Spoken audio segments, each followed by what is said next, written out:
සුබ සන්ධ්‍යාවක්. ඔබ මේ එක්ව සිටින්නේ මහපොළොන් පොඩි 2517 වෙනි දින වාරයත් සමගයි. එනම් මේ ජයග්‍රාහී ජයංක බලමු.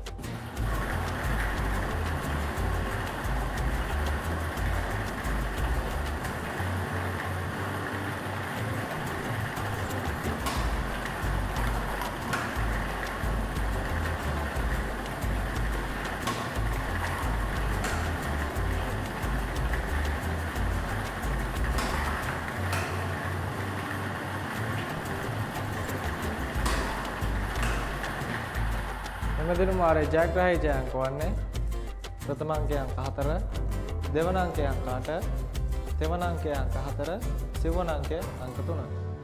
අලුත් වූ ත්‍යාග රටාවට අනුව පළමු අංකයක අවසාන අංකය ගැලපෙන 4 වන ත්‍යාගයද, පළමු අංක දෙක අවසාන අංක දෙක ගැලපෙන 3 වන ත්‍යාගයද, පළමු අංක 3 අවසාන අංක 3 ගැලපෙන 2 වන ත්‍යාගයද, අංක 4 පිළිවෙලින් ගැලපෙන ප්‍රථම ත්‍යාගය දිනාගත හැක. එමෙන් ලබා ගන්න ටිකට් පතේ වටිනාකම අනුව ත්‍යාග මුලද වැඩිමක් සිදු වේ. මේ දින මාරේ මේ අවසරන නැවතත් අද දින අවසානයේ පොඩි දින මාරක් සමග හමු වෙනවා. එතෙක් ඔබට සුබ දවසක්.